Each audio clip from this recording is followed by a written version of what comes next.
یہ اور کوئی سسٹم نہیں ہے کہ پورے دن کا ڈاکیا اکٹھا کیا پھر کل لے کے جائیں گے، نہیں. آپ نے ابھی پڑھا صلی اللہ تعالی علی محمد، فوراً وہ فرشتہ آپ کا درود پیش کرتا ہے، قبض کرتا ہے اور آقا علیہ الصلوۃ والسلام کی مزار اقدس پہ لے جا کر کے پیش کرتا ہے اور نام بنام پیش کرتا ہے کہ فلاں بن فلاں نے آپ کی بارگاہ میں صلوات و سلام کا نذرانہ پیش کیا. اب آپ اندازہ کریں کہ دنیا میں کتنے مشابہ رسول ہیں، کتنے شہدائے رسول ہیں، ہر وقت کوئی نہ کوئی آقا کی بارگاہ میں صلوات و سلام پیش کرتا رہتا ہے. اور وہ فرشتہ ہے کہ سب کا درود و سلام فوری طور پر آقا کی بارگاہ میں پہنچاتا ہے. یہ شان ہے خدمتگاروں کی. سردار کا عالم کیا ہوگا جب ان کی رفتار کے بارے میں کوئی نہیں سمجھ سکتا. یہ فرشتے کی شان ہے کہ چاہے جہاں سے بھی، چاہے کوئی بھی ہو، ایک بار بھی درود پڑھے، 10 بار پڑھے، 100 بار پڑھے، فٹافٹ لے جا کر کے، فوری طور پہ لے جا کر کے. یہاں ہم پڑھ رہے ہیں، آج اس مسجد میں ہم پڑھتے ہیں، ٹانڈا کی سرزمین میں ہم پڑھتے ہیں، فوراً وہ فرشتہ یہاں سے پیش کر کے مدینہ کی سرزمین میں لے جا کر کے پہنچا. دوسری بات یہ ہے کہ ہمارے کندھوں پہ اللہ نے فرشتہ مقرر کیا، ایک دائیں سائڈ میں، ایک بائیں سائڈ. ہم عام طور پہ یہی جانتے ہیں کہ بس 2 ہی فرشتہ ہمارے ساتھ لگا ہوا، جبکہ بہت ساری روایتوں میں یہ بھی ملتا ہے کہ ایک انسان کے ساتھ تقریباً 60 فرشتے مقرر کیے گئے. کتنے فرشتے؟ 60 فرشتے مقرر کیے گئے. 2 فرشتے ان کا کام جو ہے آپ جانتے ہیں کہ داہنا والا نیک اعمال لکھتا ہے، بائیں والا برائی لکھتا ہے. ایک فرشتہ اللہ نے ہمارے سینے کے سامنے رکھا، وہ ہمیشہ ہمارے سینے کے سامنے تعینات رہتا ہے. اس کا کام یہ ہے کہ بندے کو نیک کام کرنے پر وہ ابھارتا ہے. اور ایک پیٹھ کے پیچھے اللہ نے لگا رکھا ہے، اس کا بھی کام یہ ہے کہ وہ برائی سے آپ کو بچائے اور نیکی کرنے کی طرف آپ کو اٹھائے.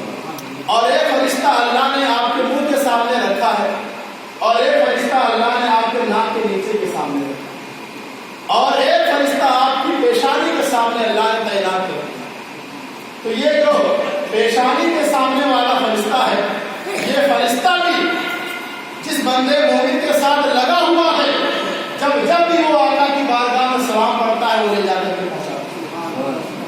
ایک تو وہاں لگا ہے جو روضہ رسول پہ ہے، وہ بھی یہی کام کرتا ہے، اور جو آپ کی پیشانی کے سامنے والا فرشتہ ہے وہ بھی آپ کا درود آقا کی بارگاہ میں پہنچانے کے لیے معمور ہے. اور کچھ فرشتے سیر و سیاحت پر معمور ہیں، تفریح پر معمور ہیں، سیر و سیاحت کے لیے معمور ہیں. تو وہ فرشتے بھی عاشق رسول کا درود و سلام پیش کر کے، قبض کر کے آقا علیہ الصلوۃ والسلام کی بارگاہ میں پہنچاتے ہیں. تو اب ہم خود فیصلہ کریں کہ ہم کتنے خوش نصیب. ہم نے اپنے آپ کو پہچانا نہیں. اللہ نے تو ہمارا لقب بیان کر دیا کہ ہم اشرف المخلوقات ہیں، مگر ہم نے اس ٹائٹل کا غلط استعمال کیا. ہمارے لیے یہ لقب سوٹ نہ کیا. جیسے لوگ کہاوت کہتے ہیں کتے کو بھی ہضم نہیں ہوتا. تو ہم تو اشرف المخلوقات ہیں، سب مخلوق میں سب سے اعلیٰ ہے، لیکن آج ہم سب سے ادنا ہو گئے. تو اس میں پورا کا پورا ہمارا اپنا قصور ہے کہ ہم اپنی قدر و قیمت نہ کر سکے، ہم اپنی پہچان کو برقرار نہ رکھ سکے. اللہ نے اپنے محبوب کے امتی ہونے کا جو صدقہ ہمیں عطا فرمایا تھا، آج ان صدقوں کو ہم نے کھو دیا ہے، اس کو ضائع اور برباد کر دیا. اب آپ غور کریں کہ جب درود پڑھنے کا آقا کی بارگاہ میں اتنا مقام ہے تو باقی اور چیزیں تو ابھی باقی ہیں. جب ہم درود پڑھتے ہیں تو آقا علیہ الصلوۃ والسلام کی بارگاہ میں پیش کیا جاتا ہے اور آقا علیہ الصلوۃ والسلام کو خوشی ملتی ہے. آپ اور آگے بڑھیں. جشن میلاد نبی صلی اللہ تعالی علیہ وسلم 12ویں تاریخ کا آغاز ہو چکا ہے. کل انشاءاللہ صبح ساری طلوع ہوگی. 12 ربیع الاول کے نام سے پوری دنیا میں جشن منایا جائے گا. جتنے بھی عاشقان رسول ہیں ان کے دلوں میں ایک نئی شمع روشن ہوگی، ایک نئی محبت جنم لے گی. اپنے آقا سے محبت کی انگاریاں لوگ لیں گے. ہم اس دن اپنے آقا علیہ الصلوۃ والسلام کی ولادت کی خوشی منائیں اور بہت سارے سے جلتے ہیں, نفرت بھی کرتے ہیں, دشمنی بھی کرتے ہیں. کہ کہاں لکھا ہے میلاد منانا؟ کس نیت سے آپ میلاد منا رہے ہو؟ کیا ضروری ہے یہ کرنا؟ میں یہ کہتا ہوں کہ دنیا میں کوئی بچہ, کوئی اولاد, کوئی بندہ ایسا نہیں ہے کہ جب وہ پیدا ہوا ہو اور اس کی پیدائش پر خوشی نہ منائے. یہ بہت بڑی بات میں کہہ رہا ہوں. دنیا میں کوئی بندہ, چاہے وہ جلنے والے ہی کیوں نہ ہو, انکار کرنے والے ہی کیوں نہ ہو, دنیا میں کسی کے وہاں, ہمارے اولاد کے گھروں میں بھی جب بچے کی پیدائش ہوتی ہے تو اگر کچھ بھی نہیں ہوتا ہے تو ماں باپ ضرور خوش ہو جاتے ہیں. یہ سارے ثواب ہو یا نہ ہو, برتھ ڈے کیک کٹے یا نہ کٹے, لیکن ماں باپ کو دلی سکون ملتا ہے, دلی خوشی ملتی ہے کہ اللہ نے مجھے نعمت عطا کی ہے, بچہ دیا ہے یا بچی کی پیدائش ہوئی ہے, ضرور خوش ہو جاتا ہے, ضرور معلوم ہو جاتا ہے. جبکہ بات یہ ہے کہ جو ہمارے گھر میں بچہ پیدا ہوا ہم اس کی خوشی منا رہے ہیں, جبکہ یہ بچہ بڑا ہو کر کیا پتا کیا بنے گا, شرابی بنے گا, کبابی بنے گا, زانی بنے گا, جوا خور بنے گا, ڈاکو بنے گا, چور چمگار بنے گا, ہم کو پتا نہیں ہے. لیکن ہم جشن مناتے ہیں, ہم خوشی مناتے ہیں, مٹھائیاں تقسیم کرتے ہیں, میلاد وغیرہ کراتے ہیں کہ نہیں کراتے ہیں, سب کچھ کراتے ہیں. ہمارے گھر کا بھی وہی حال ہے. ہم کو معلوم نہیں ہے کہ 10 سال کے بعد بچہ کیا بنے گا, 20 سال کے بعد بچہ کیا بنے گا, کیا جانے کیا بنے گا, لیکن اس سے بحث نہ کرتے ہوئے, اس معاملے میں نہ پڑتے ہوئے, اس وقت فوری طور پر ماں باپ ہو, بھائی بہن ہو, عزیز و محترمہ ہو, پاس والے ہو, محلے والے ہو, گلی کوچے والے ہو, رشتہ دار والے ہو, سب خوشی مناتے ہیں کہ نہیں مناتے؟ سب لوگ خوشی مناتے ہیں. تو میرا کہنے کا مطلب یہ ہے میرے عزیزوں کہ جس بچے کے بارے میں ہمیں یقین نہیں ہے کہ یہ بچہ بڑا ہو کے ہمیں فائدہ دے گا کہ نہیں دے گا, بڑا ہو کے یہ بچہ دین پر قائم رہے گا کہ نہیں رہے گا, بڑا ہو کر کے یہ بچہ مصطفیٰ کو مانے گا کہ نہیں مانے گا, تو ایسے بچے کو ہم خوشی مناتے ہی ہیں. آج رحمت للعالمین آئے ہیں, آج امام الانبیاء کی پیدائش ہوئی ہے, وہ ایسے رسول ہیں جو ہماری شفاعت کرائیں گے, جو ہمیں حوض کوثر میں کوثر پلائیں گے, جو میزان میں ہمارا بیڑا پار لگائیں گے. جب ان کے بارے میں ہمیں سب کچھ پتا ہے تو ہم ان کے ولادت کی خوشی کیوں نہ منائیں, ہم ان کے اوپر اظہار کیوں نہ کریں, خوشی کا اظہار کیوں نہ کریں. یہ ہمارا حق ہے, یہ ہمارا انسانیت کے ناطے فرض ہے کہ ہم اپنے محسن انسانیت پر اللہ آقا کی نعمتیں کھا کھا کے ہم مر چکے ہیں, مگر ان کا احسان ختم نہیں ہوتا. یہ کسی مولانا کا بیان نہیں, قرآن کے پاروں کو آپ اٹھائیے. اللہ ارشاد فرماتا ہے لقد من اللہ علی المؤمنین اذ بعث فیہم رسولا, کہ اے مومنو, اللہ نے تم پر احسان کیا ہے. کس بات کا احسان کیا ہے؟ ہمیں ہاتھ دیا ہے اسی لیے, ہمیں پاؤں دیا ہے اسی لیے, ہمیں آنکھیں دی ہیں اسی لیے, ہمیں زبان دیا ہے اسی لیے, ہمیں زندگی دی ہے اسی لیے, ہمیں دولت دیا ہے اسی لیے, اولاد دیا ہے اسی لیے, عیش و آرام دیا ہے اسی لیے نہیں. سب کچھ اللہ نے دیا ہے, مگر قرآن میں کہیں پر آپ کو یہ نہیں ملے گا کہ اے میرے بندے, میں نے نعمتیں دی ہیں, ہاتھ بھی دیا ہے, پیر بھی دیا ہے, زبان بھی دیا ہے, آنکھیں بھی دی ہے, سوچنے سمجھنے کے لیے عقل سلیم بھی دی ہے, میں احسان جتلا رہا ہوں, کہیں آپ کو نہیں ملے گا. جبکہ سب اللہ کی نعمتیں ہیں, مگر قربان جائیے حضرت مصطفیٰ پر, اپنے آقا کی شان پر. اللہ رب العالمین نے ہمیں سب کچھ دیا ہے لیکن کچھ نہیں کہا, لیکن جب محبوب کو دے دیا, پیغمبر اعظم کو دے دیا, رحمت للعالمین کو دے دیا, تو صاف طور پر, واضح طور پر قرآن میں یہ بیان آ گیا لقد من اللہ علی المؤمنین اذ بعث فیہم رسولا. اے میرے بندو, اب کام نہیں چلے گا, اب بہت ہو گیا, میں نے بہت دے دیا, لیکن اب ایسی چیز دے رہا ہوں, اپنا محبوب دے رہا ہوں, اپنا حبیب دے رہا ہوں. تو سن لو دنیا والوں, اے میرے بندو سن لو, قرآن کا صحیح قیامت تک یہ چیلنج ہے, یہ اعلان ہے کہ اللہ نے اپنے محبوب کو دے کر کے امت مسلمہ پر احسان اللہ نے جلوہ بھی دیا ہے کہ میں نے احسان کیا ہے. مانو یا نہ مانو, قرآن کا یہ پیغام صحیح قیامت تک کہ ہمارے آقا ہمارے لیے احسان ہے. اگر وہ نہ ہو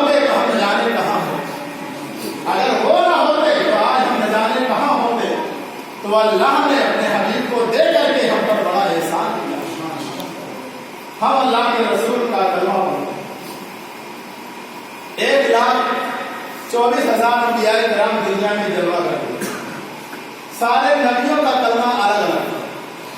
اپنی امت کو پڑھاتے تھے، سکھاتے تھے، اپنی قوم کو بتلاتے تھے. لا الہ الا اللہ موسیٰ کلیم اللہ، لا الہ الا اللہ ابراہیم خلیل اللہ. ہر نبی اپنی قوم کو، اپنے فالوورز ماننے والوں کو اپنا کلمہ پڑھاتے تھے. لیکن جب خود نبی کلمہ پڑھتا تھا تو کس کا کلمہ پڑھے؟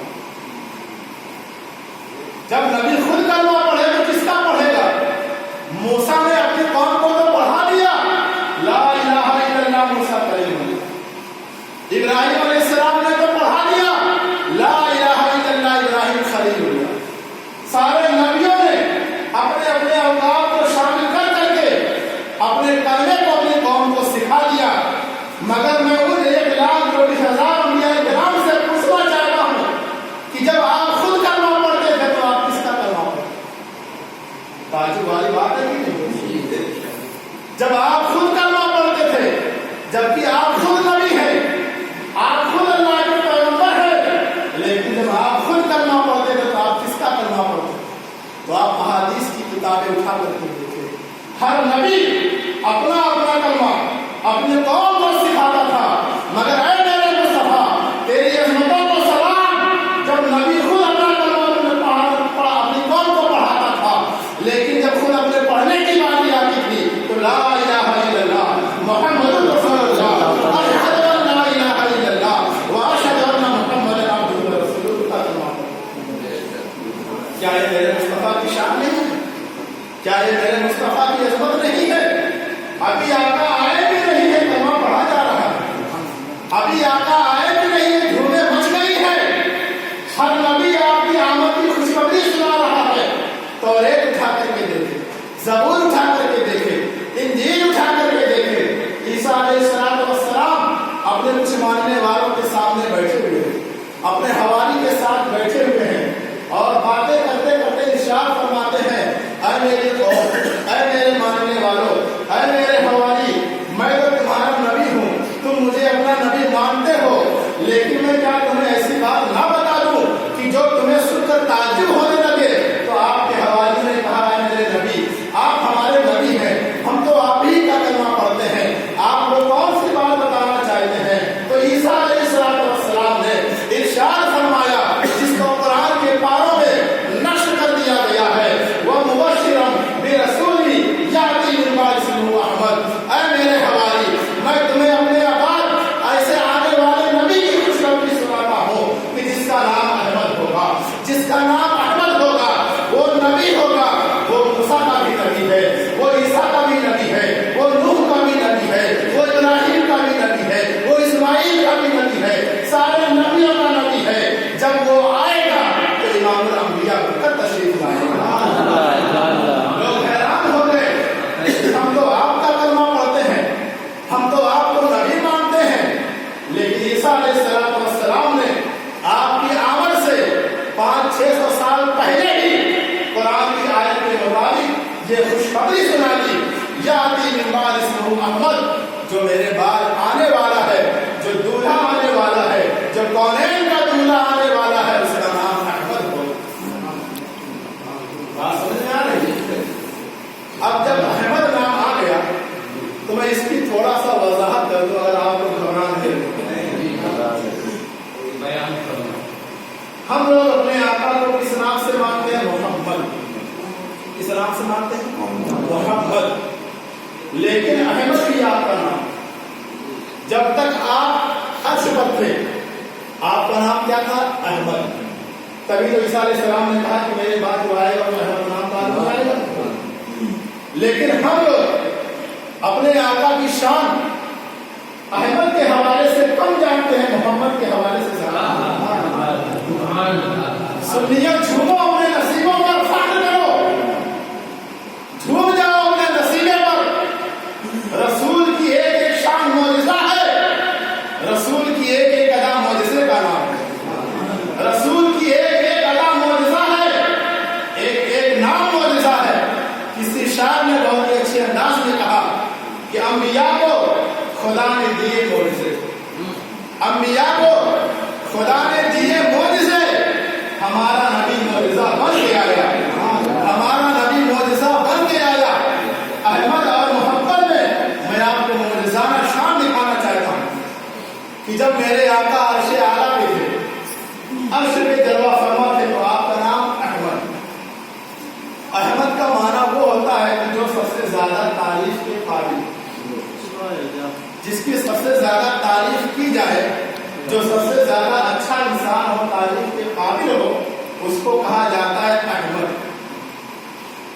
تو آپ جب تک وہاں تھے آپ کا معاملہ عرش پر، لیکن اب چونکہ آپ کو فرش پہ آنا ہے، آپ کو دنیا کے سامنے پیش ہونا ہے، تو اللہ نے کتنے پیارے نام کا انتخاب فرمایا۔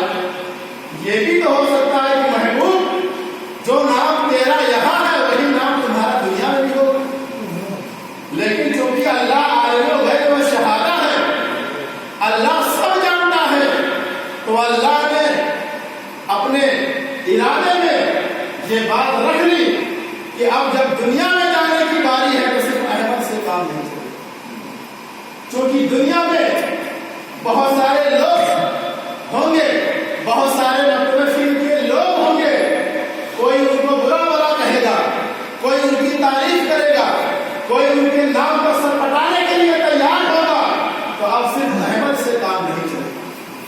تو اللہ رب العالمین نے کیا انتخاب فرمایا؟ محمد صلی اللہ علیہ وسلم کہ محبوب اب آپ لوگوں کے سامنے جا رہے ہیں تو اب آپ کا نام محمد ہو۔ اب آپ لفظ محمد پہ غور کریں کہ محمد ہے کیا؟ احمد کے معنی وہ انسان جو سب سے زیادہ تعریف کے قابل ہے، اور محمد کے معنی وہ انسان جس کی تعریف ہو چکی ہو، جو کسی کی تعریف کا محتاج نہ ہو۔ اللہ نے تعریف کر دی، فرشتوں نے تعریف کر دی، گھوڑوں نے تعریف کر دی، عرش و فرش نے تعریف کر دی، پوری دنیا نے تعریف کر دی۔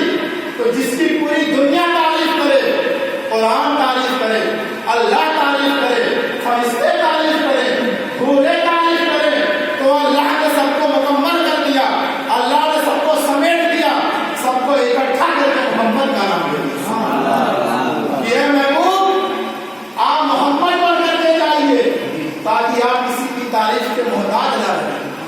ہاں اگر کوئی آپ کی تعریف کرے گا تو اس کا بھلا ہوگا، اس کی معراج ہوگی، اس کی دنیا آخرت سمجھ آئے گی، لیکن آپ محمد ہیں، اللہ نے آپ کی تعریف کر دی ہے، سب نے آپ کی تعریف کر دی ہے، آپ یہ کرائے ہو، آپ کو دنیا والوں کی محتاجی نہیں۔ بات سمجھ آ رہی؟ اپنے آقا علیہ الصلوۃ والسلام کی شان کو سمجھو۔ کوئی نبی آپ کو ایسا نہیں ملے گا کہ جس کو اللہ نے بہت زیادہ معجزے عطا فرمائے، 2 3 4 5 روایتوں میں آتا ہے 12 10 یا 12، اس سے زیادہ معجزہ کسی نبی کو اللہ نے عطا نہیں فرمایا۔ لیکن وہی بات ہے کہ ہمارا نبی معجزہ بن گیا ہے۔ ہمارے نبی کو اللہ نے گنتیوں کے حساب سے معجزہ نہیں دیا، بے شمار انلمٹ اللہ نے معجزے آپ کو عطا فرمائے، اور قرآن خود اس کی گواہی دیتا ہے۔ قد جاءکم برہان من ربکم، اے لوگوں تمہارے پاس تمہارے رب کی طرف سے برہان آ گیا، دلیل آ گئی، سراپا معجزہ آ گیا، جس کا چلنا بھی معجزہ ہے، جس کا بیٹھنا بھی معجزہ ہے، جس کا سب کچھ کرنا بھی معجزہ ہے۔ آپ قرآن اٹھا کر کے دیکھیں، آپ کو قرآن میں آقا علیہ الصلوۃ والسلام کی تعریف کا خزانہ ہے۔ کوئی نبی ایسا نہیں ہے کہ جس کے سر سے لے کے پیر تک قرآن نے تعریف کی ہو، 1-2 آیتوں کی تعریف کر دی ہے، لیکن میرے مصطفیٰ کی شان یہ ہے کہ جب زبان کی تعریف آتی ہے تو خدا کہتا ہے ہمارے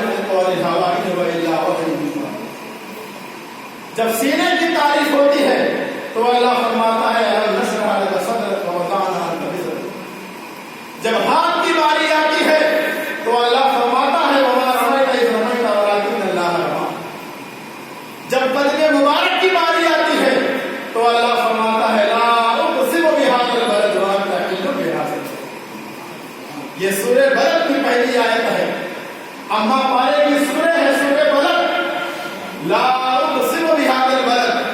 وأنت حل بهذا البلد. یہ ہمارے محبوب کی شان ہے. اللہ کیا فرماتا ہے؟ لا اقسم بهذا البلد، کہ میں اس شہر مکہ کی قسم کھاتا ہوں. جو مکہ شہر ہے جہاں پہ خانہ کعبہ آباد ہے، جہاں پہ حاجی لوگ عمرہ کرنے کے لیے حج کرنے کی نیت سے جاتے ہیں، تو وہ زمین کتنی معظم ہے، وہ زمین کتنی عظیم ہے کہ اللہ کا وہاں مقدس گھر ہے، خانہ کعبہ ہے. تو اللہ اس شہر مکہ کی قسم کھاتا ہے. اور جب آدمی کسی کی قسم کھاتا ہے تو اس کو عظیم سمجھ کے کھاتا ہے.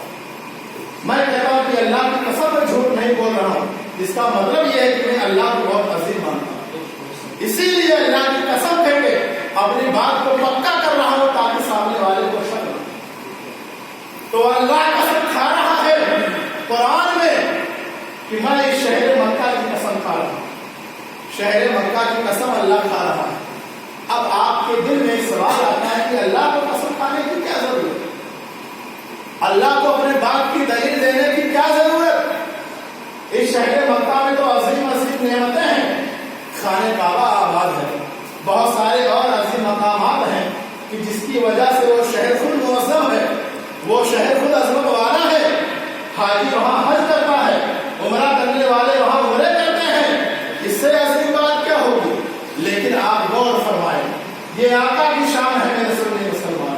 یہ قرآن ہے جو صبح قیامت تک بدلا نہیں جائے گا. لا تبدیل لکلمات اللہ، جو لکھ دیا گیا ہے وہ اللہ کا فیصلہ. تو اللہ شہر مکہ کی قسم کھا رہا ہے. اب آپ خود سوچیں کہ اللہ شہر مکہ کی قسم کیوں کھا رہا ہے؟ کیا اس لیے کھا رہا ہے کہ وہاں خانہ کعبہ ہے؟ کیا اس لیے کھا رہا ہے کہ وہاں صفا مروہ ہے؟ کیا اس لیے کھا رہا ہے کہ وہاں آب زمزم کا کنواں ہے؟ کیا اس لیے کھا رہا ہے کہ وہاں پوری دنیا کے لوگ ایک ساتھ حج کرتے ہیں، اللہ کی وحدانیت کا اعلان کرتے ہیں، اپنے گناہوں سے بھول جاتے ہیں؟ کیا ان تمام باتوں کی بنیاد پر اللہ قسم کھا رہا ہے؟ نہیں. عظمت والی سب اپنی جگہ، لیکن قرآن آپ پڑھیں. قرآن اللہ فرما رہا ہے کہ میں اس شہر مکہ کی قسم کھا رہا ہوں، لیکن کسی اور بنیاد پر نہیں. وَأَنْتَ حِلٌّ بِهَذَا الْبَلَدِ، اے محبوب اگر آپ کے قدم مبارک نے اس زمین کا بوسہ نہ لیا ہوتا تو اللہ اس شہر مکہ کی قسم کر دیا. یہ ہمارے آقا کے قدم کی شان ہے کہ جب مکہ کی گلیوں میں میرے آقا چلنے لگے، شہر میں آپ گھومنے لگے، آپ شہر میں آباد ہو گئے، تو اللہ نے آیت کریمہ نازل فرما دی. لا اقسم بهذا البلد وانت حل بهذا البلد، اے محبوب میں اس شہر مکہ کی قسم کھاتا ہوں اور کسی اور چیز کی بنیاد پہ نہیں کھاتا ہوں، بس اس لیے کھاتا ہوں کہ تمہارا قدم اس شہر مکہ میں پڑ گیا. یہ قرآن ہے میرے دوستو. قرآن اللہ کی زبان ہے. فرما رہا ہے کہ محبوب کا قدم لگ جائے تو اللہ شہر کو عزت والا بنا دیتا ہے. اللہ شہر کی قسم قرآن میں کھانے لگتا ہے. ہم نے اپنے آقا کو سمجھا نہیں. ہم صرف کلمہ پڑھتے ہیں مگر اپنے آقا کو سمجھنے سے قاصر ہیں. اپنے آقا کو سمجھیے، اپنے آقا کی شان کو سمجھیے. قسم خدا کی آپ کا دل نور ایمان سے منور ہو، آپ سچے عاشق رسول ہو جائیں گے. آپ کو واقعہ یاد نہیں ہے کہ یہ قرآن بی بی عائشہ صدیقہ رضی اللہ تعالی عنہا سے صحابی نے کہا کہ آقا علیہ السلام کی عادات اور صفات کیسی تھی، ان کا اخلاق کریمانہ کیسا تھا، تھوڑا ہم کو بتائیے، کیونکہ آپ ان کی زوجہ ہیں، آپ ان کی اہلیہ ہیں، آپ بہتر بتائیں گے. تو اماں عائشہ صدیقہ رضی اللہ تعالی عنہا نے یہ نہیں کہا کہ میرے آقا بہت میٹھا بولتے تھے، یہ نہیں کہا کہ میرے آقا بہت نرم مزاج تھے. عائشہ صدیقہ رضی اللہ تعالی عنہا کا جواب یہ تھا کہ اے پوچھنے والے کیا تم نے قرآن نہیں پڑھا؟ اے پوچھنے والے کیا تم نے قرآن نہیں پڑھا؟ سراپا قرآن ہی تو سراپا سرکار کی عادات کریمہ ہے. اخلاق کریمانہ کو سمیٹ دو، عادات رسول کو سمیٹ دو، وہی تو قرآن ہو جاتا. آپ کو ایک بڑا پیارا واقعہ سناتا ہوں. حضرت جنید بغدادی رحمۃ اللہ تعالی علیہ بہت بڑے اللہ کی بزرگ ہیں، ولی ہیں. آپ کے دور میں ایک مصور جو تصویر بناتا ہے، کاریگری کرتا ہے، ایک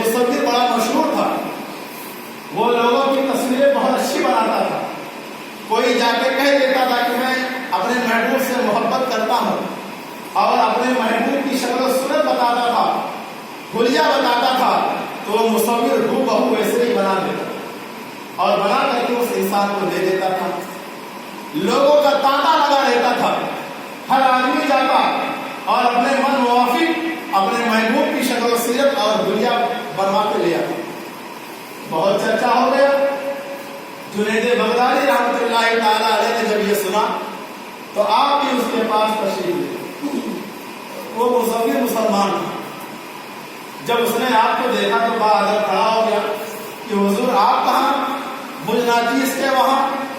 تو جنید بغدادی رحمۃ اللہ علیہ نے کہا کہ کوئی بات نہیں، تم مصور ہو، اچھی صورت بناتے ہو، لوگ جیسا چاہتے ہیں ویسا تم بنا دیتے ہو صرف بتانے پر، تو میں بھی چلا آیا ہوں، مجھے بھی یہ صورت بنوانی ہے اور میں اس سے محبت کرتا ہوں، اسی محبوب کی صورت بنوانی. تو مصور نے کہا ٹھیک ہے بتائیے میں بنا دیتا ہوں. جنید بغدادی رحمۃ اللہ تعالی علیہ نے ارشاد فرمایا جیسا کہ قرآن میں ہے، آپ کا چہرہ کیسا ہے؟ والضحیٰ واللیل اذا سجى. آپ کا سینہ کیسے ہے؟ الم نشرح لک صدرک.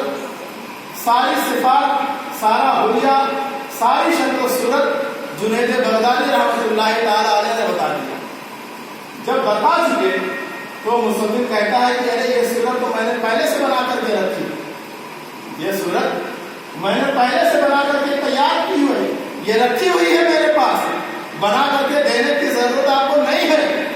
تو جنید بغدادی نے کہا اچھا یہ تو حیرت کی بات ہے، سب کے محبوب کی تصویر تم سامنے بنا کر کے فوراً دیتے ہو اور میرے محبوب کی تصویر تم کہہ رہے ہو کہ پہلے سے بنا کر کے رکھی ہے. کہا ہاں حضور. کہا اچھا ٹھیک ہے لا کر کے دکھاؤ. وہ مصور کمرے کے اندر ایک کپڑے سے لپیٹ کر کے کوئی چیز لاتا ہے. جب وہ سامان لا کر کے جنید بغدادی کے ہاتھ میں دیتا ہے یہ آپ کے محبوب کی تصویر ہے، تو جب اس پر سے کپڑا ہٹاتے ہیں تو جنید بغدادی کیا دیکھتے ہیں؟ یہ تو قرآن ہے، یہ تو اللہ کا کلام ہے، یہ تو فرقان حمید ہے. آپ نے کہا ہے مصور یہ تصویر کہاں ہے؟ یہ فوٹو کہاں ہے؟ یہ امیج کہاں ہے؟ یہ پکچر کہاں ہے؟ یہ تو قرآن ہے، یہ تو اللہ کی کتاب ہے. مصور نے جواب دیا یا جنید بغدادی سچی تصویر تو یہی مصطفیٰ کی ہے، اس سے اچھی تصویر نہیں ہوتی. آپ اپنے آقا کی شان پڑھیں تو صحیح.